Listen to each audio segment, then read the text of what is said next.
الحمد للہ وکفیٰ وسلام علی عبادہ الذین اصطفیٰ اما بعد۔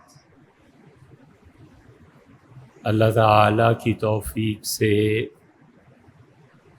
گزشتہ 2 ہفتوں سے ایک بات چل رہی ہے، اور وہ یہ ہے کہ انسانی عقل اللہ کی معرفت اور انبیاء علیہ السلام پر جو وحی آتی ہے اس کے مقابلے میں اپنے وجود کو مستحکم نہیں پاتی، اور اللہ کے احکامات انسانی عقل پر غالب رہتے ہیں، اور انسانی عقل انسانوں اور جانوروں میں کیا فرق بتاتی ہے۔ حقیقت یہ ہے کہ انسان کی عقل جن چیزوں پر مشتمل ہے ان میں سے ایک چیز وہ یہ بتاتی ہے کہ تم نفع حاصل کرو، اور ایک چیز یہ بتاتی ہے کہ اس نفع میں جو چیزیں رکاوٹ بنتی ہیں ان چیزوں کو دور کرو۔ تو کل 2 چیزیں ہو گئیں، اور ساری کی ساری راحت اور آرام دنیا میں جتنا کچھ بھی پایا جاتا ہے اس سب کا نتیجہ محض 3 چیزیں ہیں۔ ایک چیز یہ ہے کہ عقل بھی کہتی ہے اور شریعت میں بھی یہ چیز ہے کہ انسان کھانے کی لذت اٹھائے۔ چنانچہ حضرت ابراہیم علیہ السلام کے قصے میں اللہ تعالیٰ نے فرمایا کہ جب انہوں نے فرشتوں کو دیکھا تو ناکرہم وہ فرشتوں کو پہچان نہیں پائے، اور انہوں نے سمجھا کہ کچھ لوگ ان سے ملاقات کی غرض سے حاضر ہوئے ہیں، فجاء بعجل حنیذ، تو وہ فوری طور پہ ایک تلا ہوا بچھڑا لے آئے۔ یہ جو بچھڑا تھا تلا ہوا نہایت لذیذ، فلما رأى ایدیہم، ابراہیم علیہ السلام نے دیکھا کہ ان کے ہاتھ اس بچھڑے کو نہیں چھو رہے، تو وہ حیران ہوئے اس بات پہ اور اپنے دل میں خوف محسوس کیا کہ ایسے تو نہیں ہے کہ یہ میرے دشمن ہوں اور اس وجہ سے کھانا نہیں کھا رہے۔ حقیقت یہ نہیں تھی، اور حقیقت میں وہ فرشتے تھے۔ حضرت ابراہیم علیہ السلام کا یہ خوف اس وجہ سے تھا کہ وہ جانتے تھے کہ دشمن کسی کے گھر کھانا نہیں کھاتے، جب کھا لیں تو پھر اس کا ادب احترام رکھنا پڑتا ہے۔ تو کھانے کی لذت، کھانے میں عجلت، مہمانوں کے لیے بہترین چیز مہیا کرنا، اور مہمانوں کے کھانے پینے کی راحت کا خیال رکھنا، یہ سنت ابراہیمی ہے علیہ السلام۔ اور حضور اقدس صلی اللہ علیہ وسلم کے زمانے میں بھی یہی ہوتا تھا۔ تو کھانا اصل ہے کہ دنیا میں جتنی جد و جہد کی جاتی ہے یہ سب کھانے کے لیے، اور اس پہ پچھلی مرتبہ بات کی تھی، اور رسول اللہ صلی اللہ علیہ وسلم کو مدینہ منورہ میں سب سے زیادہ راحت اور آرام پہنچانے والے ایک سعد ابن عبادہ رضی اللہ عنہ تھے۔ حضور صلی اللہ علیہ وسلم کے پاس جب مہمان آتے تھے تو آپ سعد ابن عبادہ رضی اللہ عنہ کو فرماتے تھے، اور سعد ابن عبادہ رضی اللہ عنہ 80 آدمی جو اصحاب صفہ تھے، یہ 400 کے قریب تھے، روزانہ 80 آدمیوں کو اپنے گھر لے جاتے تھے۔ بڑی حویلی اللہ نے دی تھی، اور سعد، ان کے والد عبادہ اور آگے ان کے بیٹے قیس، ان تینوں پشتوں میں روزانہ صبح اونٹ ذبح ہوتے تھے اور حویلی کی چھت پہ کھڑے ہو کے نوکر پکارتے تھے اور کہتے تھے کہ مدینہ منورہ میں کسی کو گوشت لینا ہو تو آ جائے، چربی لینی ہو تو آ جائے، کھانے پینے کی اشیاء لینی ہو تو آ جائے، اور لوگ ان کے ہاں جاتے تھے۔ تو سعد ابن عبادہ رضی اللہ عنہ 80 آدمی روزانہ لے جاتے تھے، اور یہ ان کا بہت بڑا دسترخوان تھا۔ اور عورتوں میں حضرت رملہ رضی اللہ عنہ تھی۔ رملہ بنت حارث نے تو کمال کر دیا۔ رملہ بنت حارث نے حضور صلی اللہ علیہ وسلم کو وہ راحت اور آرام پہنچایا، کوئی ان کا شریک نہیں ہے، حتیٰ کہ بنو قریظہ کے یہودی جب گرفتار ہو کے آئے ہیں تو وہ 700 کے قریب قیدی تھے۔ عرض کیا گیا کہ اتنی بڑی تعداد ہم انہیں کہاں ٹھہرائیں گے، آخر کھانا پینا سب ضروریات ہوتی ہیں۔ تو حضور صلی اللہ علیہ وسلم نے بلا تکلف فرمایا کہ رملہ کے ہاں بھیج۔ رملہ رضی اللہ عنہ جو تھی ان کی بڑی حویلی تھی، 700 آدمیوں کو وہ اپنی اس حویلی میں رکھتی تھی، اس سے بھی زیادہ آ جاتے تھے۔ ان کا سارا انتظام رملہ بنت حارث رضی اللہ تعالی عنہا کے ذمے تھا۔ تو کھانا ساری زندگی کا مقاصد جتنے ہیں زندگی کے ان میں سے ایک ہے، اور دوسرے پینا، اچھے سے اچھا مشروب، اچھی سے اچھی چیز۔ عقل انسانی کیا بتاتی ہے ان چیزوں کے بارے میں؟ اور تیسرے نکاح۔ اور ان تینوں چیزوں کو ختم کر دینے والی چیز ایک تو موسم ہے، سردی اور گرمی ہے، کہ انسان کا ذہن اگر اس طرف کو لگ جائے تو ان اعمال کی ادائیگی میں بہت دشواری محسوس کرتا ہے۔ بہترین کھانے کی چیزیں ہیں، بہترین پینے کی چیزیں ہیں، اور بارش ہے کہ دم نہیں لے رہی، اور چھت ہے کہ ٹپک رہی ہے، تو اب آدمی کیا کھائے اور کیا پیے۔ اور موسم کے بعد دوسری چیز اس کی نیند ہے، کہ نیند کو ختم کرنے والی کوئی چیز نہ ہو تو اس کے لیے وہ چھت ڈالتا ہے اور اس کے تلے سوتا ہے۔ اب عقل انسانی اور شریعت کا تقابل کرو تو عقل ساری چیزوں پر ایک طرح سے غالب آتی ہے۔ جو خدا کو نہیں مانتا وہ کہتا ہے کہ کھانا ہے نا، گوشت کھانا ہے تو اس کو ذبح کیوں کرنا ہے؟ ہم کیوں نہ اس کی گردن اگر کاٹ دیں، جیسے کہ جھٹکا ہوتا ہے تو بھی گوشت وہی ہے، اور ادھر آپ زیادہ سے زیادہ علت یہ بیان کرتے ہیں کہ خون سارے جسم سے بہہ جاتا ہے، یہ کچھ چیز نہیں ہے۔ عقل سے اسے بھی حل کیا جا سکتا ہے۔ یہ دنیا میں وہ مغرب کے دیوانے ہیں جنہوں نے ہمارے پورے نظام تعلیم پر قبضہ جما رکھا ہے، اور یہ آج سے نہیں، پچھلے 200 سال سے ہم لگے ہوئے ہیں لوگوں میں ایسی اینکیں تقسیم کرنے جو اینکیں اس کے اندھے پن کو بڑھا دیں۔ الٹی گنگا ہے۔ اس لیے بہت سے لوگ پڑھتے ہیں تاکہ وہ اپنی جہالت میں اضافہ کریں۔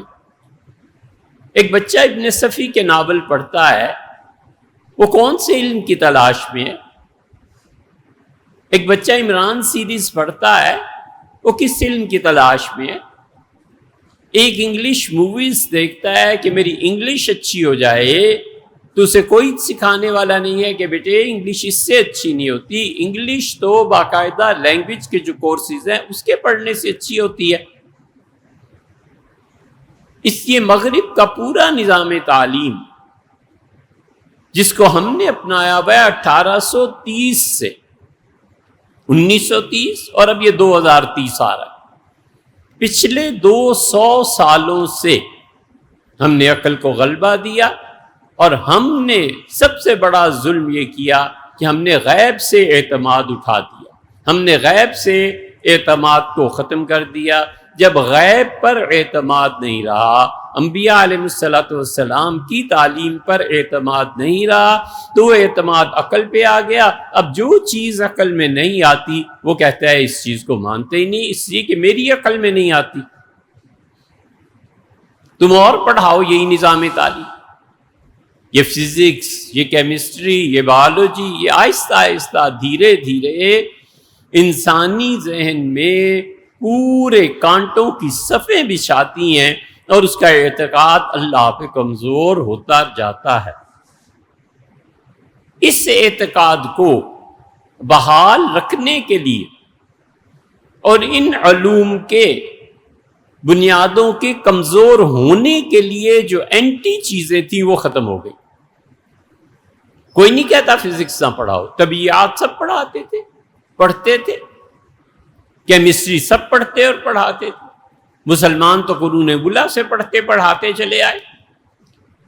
انگلینڈ میں ان علاقوں میں کوئی طب کا وجود نہیں تھا، اور ایک بچہ وہاں سے چلا انگلینڈ سے اور آ کے ابو علی سینا کی شاگردی اختیار کی، اور ابو علی سینا نے اسے طب پڑھایا اور پھر اسے جا کر طب کو لوگوں میں پھیلایا۔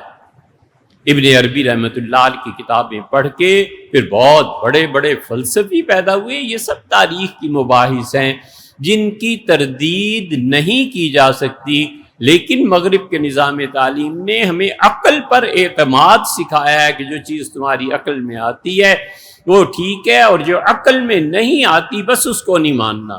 اس کا نتیجہ یہ نکلا کہ انبیاء علیہ السلام کی نبوت کا انکار ہوا، اس کا نتیجہ یہ نکلا کہ معجزات کا انکار ہوا، اس کا نتیجہ یہ نکلا کہ کرامتوں کا انکار ہوا، اس کا نتیجہ یہ نکلا کہ جو آدمی دین میں ہم سے برتر تھا اس کی تعظیم ختم ہو۔ اس سے عقل انسانی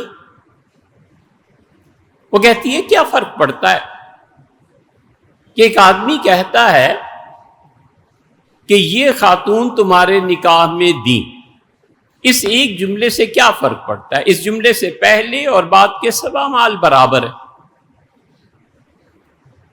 ایک صاحب جو بہت نیک بھلے مانس تھے، انہوں نے ہم سے سوال پوچھا اور انہوں نے کہا کہ عقل میں بات ویسے آتی نہیں۔ ہم نے کہا فرمائیے۔ تھے بہت نیک آدمی، کہنے لگے کہ زیادہ سے زیادہ یہی ہے کہ کسی انسان کے جسم کا کوئی حصہ گندگی میں ملوث ہو جائے گا، اور اب اس دور میں گندگی سے بچنے کے لیے منصوبہ بندی کے طور پہ جو چیزیں استعمال کرتی ہیں اگر کوئی کر لے اور وہ فعل کر گزرے جس سے شریعت منع کرتی ہے تو حرج کیا؟ ہم خاموشی سے سنتے رہے اور پھر خیال میں آیا کہ اب اسے عقلی دلیل دیں، منطق وہ بھی پڑھے ہوئے ہیں، منطقی دلیل دیں وہ رد کر دیں گے۔ ہم نے کہا حضرت اس کے علاوہ کچھ نہیں ہے کہ شریعت نے اس کو حرام قرار دیا ہے، بس انبیاء علیہ السلام پر اعتبار یہ کافی۔ نبوت کا اعتبار اور نبی کا کسی چیز سے روک دینا بشرطے کہ وہ صحیح سند سے ثابت ہو بس کافی ہے۔ عقل کہتی ہے شراب کیوں حرام ہے؟ عقل کی بات سمجھ میں آتی ہے؟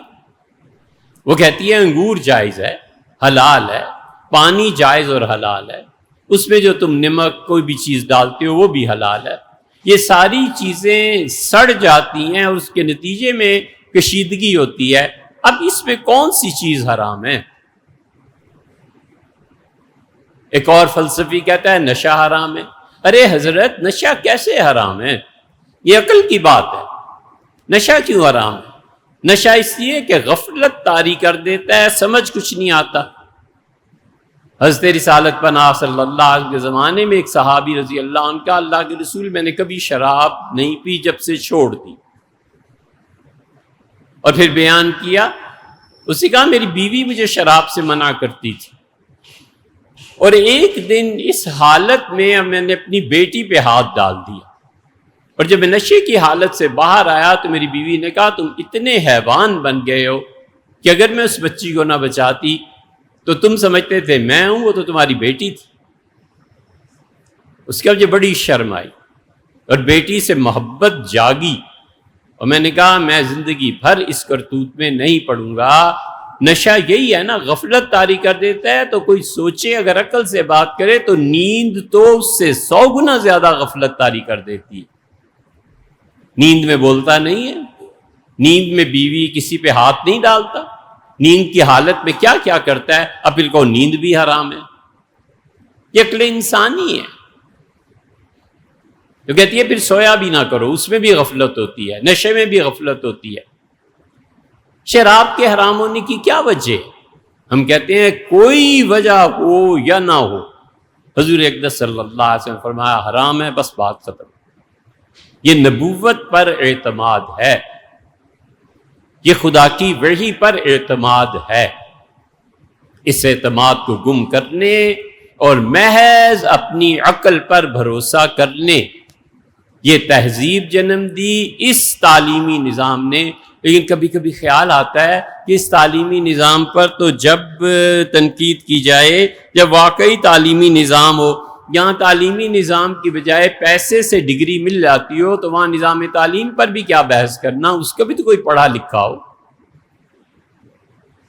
اس لیے یہ عقل انسانی جو ہمارے یہاں پائی جاتی ہے، یہ سوائے اس کے کہ ایسی اینکیں شہر میں تقسیم کریں جو لوگوں کے اندھے پن میں اضافہ کریں، اتنی الٹی گنگا ہے عقل کی جو بہہ رہی ہے کہ سوکن سے نفرت اور اس کی اولاد سے محبت۔ یہ تو دادی ہو گئی، پوتے پوتیاں بہت اچھے اور بہو ایک دم چین نہ ملے، یہ تو اصل سے سود پیارا ہو گیا نا۔ یہی حرکتیں انسانی عقل کرواتی ہے اور کرتی ہے۔ عقل انسانی کہتی ہے کہ ایک فکر سے کیا ہو گیا کہ اتنے حق مہر کی وجہ سے یہ ہو گیا بس، تو کہتی ہے ایک جملہ نہ کہتے تو کیا ہوتا۔ دونوں کی باہمی رضامندی ضروری ہے، کوئی جواب نہیں ہے اس کا سوائے اس کے کہ یہ جائز ہے اور وہ ناجائز ہے۔ وہ کہتے ہیں حلال اور حرام، وہ اتنا نہیں جانتے۔ دو چیزیں شریعتیں اصل میں تو تین ہیں لیکن دو آسانی سے سمجھ میں آ جاتی ہیں۔ اصلاً حرام تھیں، اللہ نے اپنی مخلوق کے لیے اسے جائز قرار دیا، آؤٹ آف دا وے۔ آپ نے گاڑی کے شیشے ہیں نا، انہیں کالا کروانا ہے، پیپرز لگاتے، اس کے لیے صحیح راستے کے جو قانون ہے اس کے لیے اس کو اپنائیے، اور اچھی خاصی مشقت کے بعد جو بھی ہیں سیکٹری یا جو بھی وہ سائن کر دیں، اب یہ قانونی طور پر جائز ہو گیا، کیونکہ وہ کہتے ہیں اصلاً گاڑیوں کے شیشوں کو کالا کرنا یہ قانون کے مطابق نہیں ہے، اور آؤٹ آف دا وے جا کر جو جائز قرار دے رہے ہو تو اس کے لیے بڑی اسٹرانگ اس کی کوئی چیز چاہیے، کوئی دلیل چاہیے۔ بالکل اسی طرح دو چیزیں قطعاً عقلاً جائز ہو ہی نہیں سکتی، اللہ نے اسے جائز قرار دیا ہے۔ جانوروں کا ذبح اور جانوروں کا گوشت کسی کے لیے جائز نہیں ہو سکتا، عقل انسانی اسی پہ اڑتی ہے۔ وہ کہتے ہیں کیوں جانور کو مارتے ہو، کیوں چیزوں کو ذبح کرتے ہو؟ حضرت رسالت پناہ صلی اللہ علیہ وسلم نے ساری زندگی نہ شکار کیا نہ شکار کو زیادہ بڑھایا کہ لوگوں کو خوشخبریاں دیوں کہ شکار کرو، اس لیے کہ زندگی کا احترام ہے۔ ہاں البتہ کسی نے شکار کر لیا، گوشت لایا، آپ نے کھا لیا، منع نہیں فرمایا۔ اور دوسرے نکاح، یہ دونوں چیزیں اصلاً حرام ہیں، اس لیے کہ بدکاری بھی وہی کچھ ہے جو کچھ وہاں۔ یہ دو چیزیں آؤٹ آف دا وے جا کے اللہ نے حلال اور جائز قرار دی، اس لیے کہ اللہ جانتا تھا اور جانتا ہے پروردگار عالم کہ انسان ان دو چیزوں سے صبر نہیں کر سکے گا، اس لیے اس نے آؤٹ آف دا وے جا کر انسانوں کے لیے ان دونوں چیزوں کا جواز دیا، اور دونوں پہ یہ حکم لگایا کہ اللہ کا نام لو تب جائز ہیں، اللہ کا نام نہیں لوگے نہیں جائز ہیں۔ ذبح کرو اور اللہ کا نام لو تاکہ تمہیں بسم اللہ اللہ اکبر پڑھتے ہوئے یہ احساس ہونا چاہیے کہ یہ جانور میرے لیے جائز ہی نہیں تھا، اللہ تعالیٰ نے آؤٹ آف دا وے جا کر اسے میرے لیے جائز قرار دیا ہے، کیوں نہ میں اپنے رب کی بڑائی اور پاکیزگی بیان کروں، بلندی بیان کروں۔ اور اسی لیے دوسری چیز کے بارے میں اللہ کہتا ہے کہ ڈرو ان عورتوں کے حقوق کے بارے میں جن کو تم نے اللہ کا نام لے کے اپنے لیے جائز قرار دیا. اپنے شوہروں کے بارے میں خدا سے ڈرو جن سے ملاقات اللہ کا نام لے کے تمہارے لیے جائز قرار دیا اللہ نے. اسی لیے واتقوا اللہ الذی تساءلون بہ والارحام، لوگوں ڈرو اس پروردگار سے جس کا نام لے کر تم سوال کرتے ہو. رشتہ لینے جاتے ہیں تو اللہ ہی کا نام آتا ہے نا بیچ میں. بہت سے رشتے اڑ جاتے ہیں تو کہتے ہیں خدا کے واسطے یہ کرتے، یہ بڑا مسئلہ بن جائے گا. یا پھر نکاح مراد ہے کہ واتقوا اللہ الذی تساءلون بہ والارحام، ڈرو اس پروردگار سے جس کا نام لے کے تم نے ایک دوسرے سے رابطہ قائم کیا ہے، والارحام، اور اسی اللہ سے ڈرو جس نے تمہارے رشتے مقرر کیے ہیں کہ یہ رشتہ بہن کا ہے، یہ بھائی کا ہے، یہ بیٹی ہے، یہ پھوپھی ہے، یہ ماموں وغیرہ وغیرہ رشتے مقرر کیے ہیں. عقل انسانی یہاں پہنچ کے عاجز آ جاتی ہے، کہتی ہے اس میں آخر حرج کیا ہے.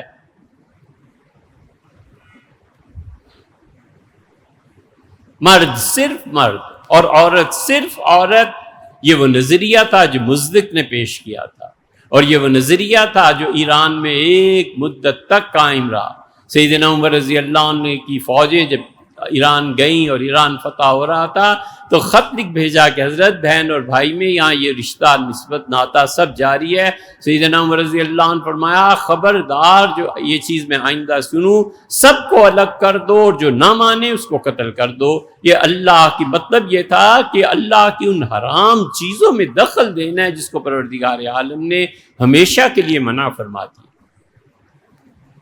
یہ عقل انسانی ہے، کچھ نہیں جانتی، وگرنہ محض عقل اس کی بنیاد پہ یہ کیا ہے. اس لیے عقل جب ٹکراتی ہے شریعت سے تو شریعت کہتی ہے یہ دیکھو کہ یہ حکم ہم نے دیا ہے یا نہیں دیا. بس یہ ثابت ہونا چاہیے کہ حکم اللہ نے دیا، اور پھر اس کا نفاذ کس پہ ہونا ہے کس پہ نہیں ہونا یہ ائمہ مجتہدین کی بات ہے، ان پہ چلا گیا. اسپین کا شہزادہ تھا، بادشاہ بنا، اور امام مالک رحمۃ اللہ علیہ کے بہت بڑے فقیہ اسد ابن فرات جنہوں نے اسپین، فرانس، جنوبی افریقہ ہر جگہ فقہ مالکی وہاں جم گئے. قصہ یہ تھا کہ جو بھی وہاں سے پڑھنے آتے تھے جدہ ساحل پہ اترتے تھے اور پوچھتے تھے تعلیم حاصل کرنے کا، اور مسلمانوں کے یہاں تعلیم کا یہ حال ہو گیا تھا کہ مکہ مکرمہ میں 80 ہجری میں باقاعدہ چین سے ایک فن لے کے فیکٹری قائم کی گئی کہ کاغذ تھوڑے پڑ گئے، اتنے لکھنے پڑھنے والے پیدا ہوئے. حضور اقدس صلی اللہ علیہ وسلم کے بعد یہ جو تعلیم کا انقلاب آیا ہے نا، کس طرح آ گیا ہے یہ آج تک کوئی اس گتھی کو سلجھا نہیں سکا. بہت سر مارا کہ یار آخر 50-60 سال میں یہ قوم بدل کیسے گئی تھی. اتنا کاغذ چاہیے تھا، بچے ڈھونڈتے پھرتے تھے اور کاغذ نہیں ملتا تھا. نتیجہ یہ کہ وہاں فیکٹری قائم کی گئی، چین سے کچھ لوگ آئے اور انہوں نے مل ملا کے بتایا، اور تعلیم مسلمانوں نے حاصل کی کہ کاغذ کیسے بنا. چنانچہ جب کاغذ آیا ہے تو کیا کہنے مسلمانوں کے، انہوں نے کہا 1000 سال اس کاغذ کی عمر ہے. ہم نے خود دیکھا ہے دنیا میں کتب خانوں میں، لندن میں چھوٹے کیڑوں کی وجہ سے سوراخ پڑ گئے ہیں، لیکن 1500 سال کے بعد بھی وہ کاغذ محفوظ. ایسا چمکدار کاغذ بچوں کے لیے بناتے تھے، بچے کو اپنا عکس نظر آتا تھا اور کاغذ پہ بڑی خوشی سے اپنی ناک بنا رہا ہے، اپنی آنکھیں بنا رہا ہے، کچھ لکھ رہا ہے. اچھا آنکھ تک لکھو، اچھا ناک تک لکھو. بچے کی دلچسپی بھی اور کاغذ سے محبت. یہ اسد ابن فرات رحمۃ اللہ علیہ آئے اور انہوں نے امام مالک رحمۃ اللہ علیہ کے پڑھنا شروع کیا تو کچھ دن بعد ان کا حضرت ایسے ہو تو ایسے کیا ہو، ایسے ہو تو ایسے کیا ہو. ہم اتنے گر گئے ہیں کہ ہمارے بچوں میں خود اپنی طلب سے سوال پیدا نہیں ہوتا، اور ایسے نالائق استاد ہیں کہ آپ ذرا اس نظام کو دیکھیں، کہتے ہیں بچے سوال یہ آئے گا، جواب یہ آئے گا، سوال بھی یاد کر لو۔ تو جب بچے کے اندر اپنی طلب سے، اپنی ذہانت سے وہ سوال پیدا نہیں ہو رہا اور آپ اسے تلقین کر رہے ہیں، تو پھر دو ہی صورتیں ہیں، یا تو بچے اتنے کن ذہن ہیں، یا پھر آپ نے دماغ اس بچے کا ایسا بند کر دیا ہے کہ فطرتاً سوال نہ اٹھے۔ اور یہی حال مذہبی حلقوں کا ہے۔ ایک آدمی پوچھتا ہے بھی میں اللہ کو نہیں مانتا، اے حضرت اس کی سنیں نا، اللہ کو کیوں نہیں مانتا؟ وہ کہتے ہیں میرے لیے ماننا مشکل ہے کہ حضور اقدس صلی اللہ معراج پہ گئے تھے، یہ ہو گیا وہ۔ تو اس میں لڑنے جھگڑنے کی کیا ضرورت ہے؟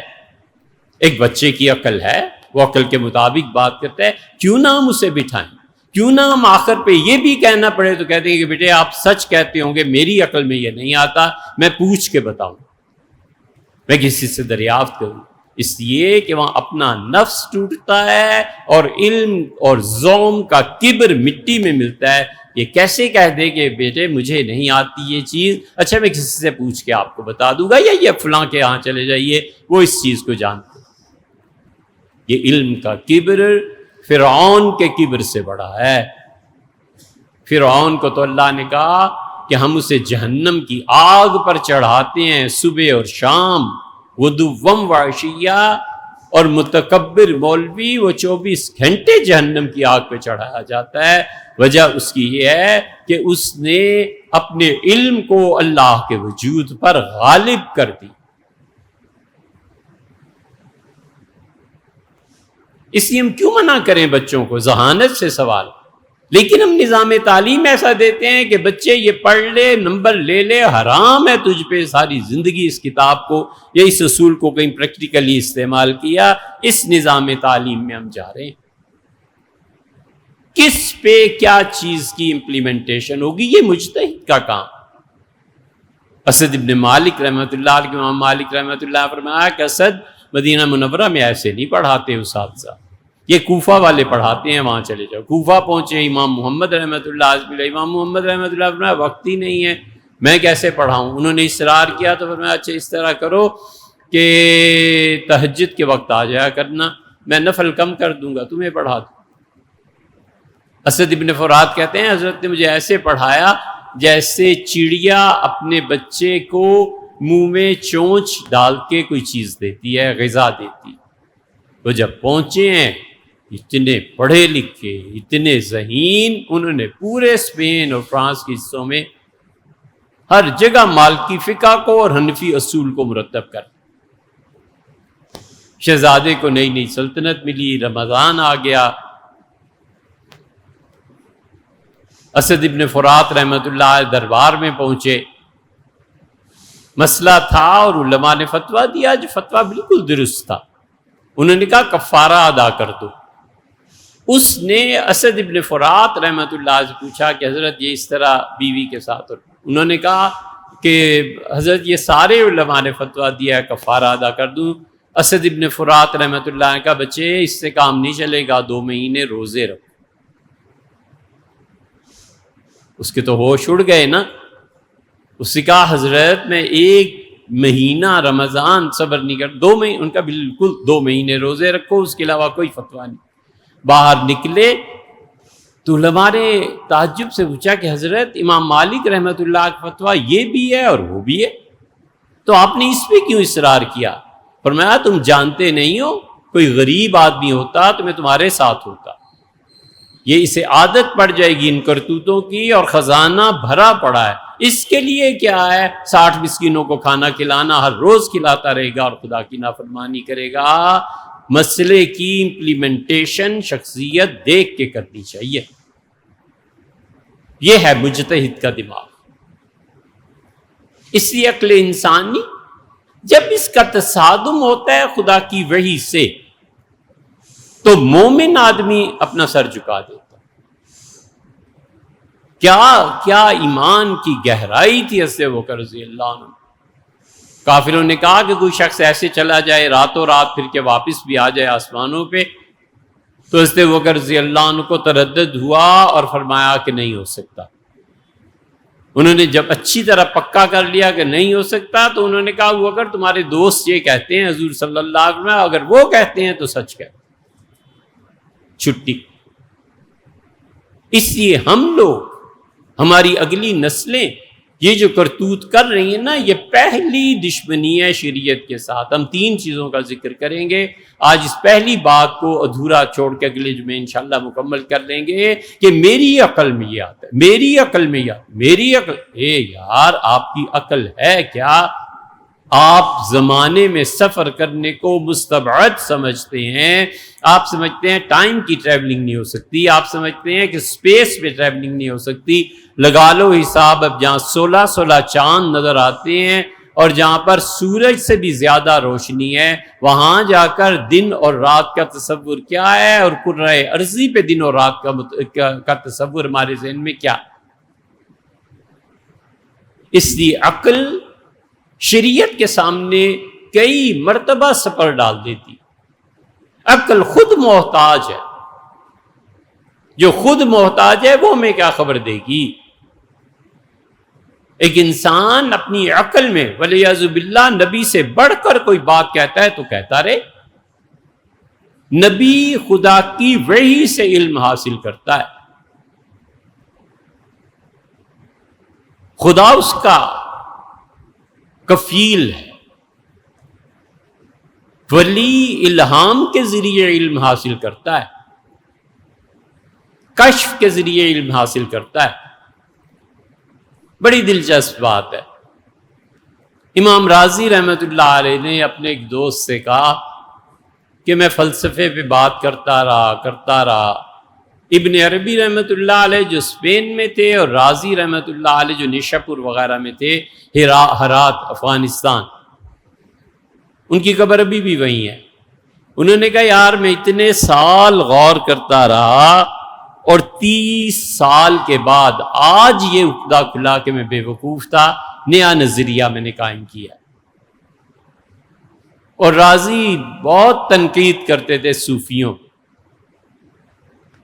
وہ کہیں سفر کر کے اسپین چلا گیا اور جا کے ابن عربی رحمۃ اللہ علیہ کو بتایا، یا مصر چلا گیا، ابن عربی رحمۃ اللہ علیہ وہاں بھی رہے، قبر ابن عربی رحمۃ اللہ علیہ کی دمشق میں ہے۔ تو ابن عربی رحمۃ اللہ علیہ نے کہا میری طرف سے خط لکھو ذرا راضی کو، اور اسے کہو کہ تم اپنا علم جب فلسفے سے حاصل کرو گے اور محض عقل سے، اور عقل کی رہنما خدا کی وحی نہیں ہوگی، تو اس کی کیا گارنٹی ہے کہ 30 سال اللہ زندگی دے تو پھر یہ نہ کہنے لگ جاؤ کہ یہ بھی عقدہ غلط تھا، یہ بھی نظریہ غلط تھا، اب میں تیسرا نظریہ قائم کرتا۔ اور پھر لکھا اخذنا علومنا عن حی اللہ، ہمارے علم کی بنیاد کتاب اور سنت اور وحی ہے اس اللہ کی طرف سے جس پہ موت نہیں آئی۔ اخذتم علومکم میتن عن میتن، تم مردوں سے علم حاصل کرتے ہو، اور ہم مردے خدا کی وحی سے زندہ رہتے ہیں۔ یہ ہے فرق عقل میں اور وحی۔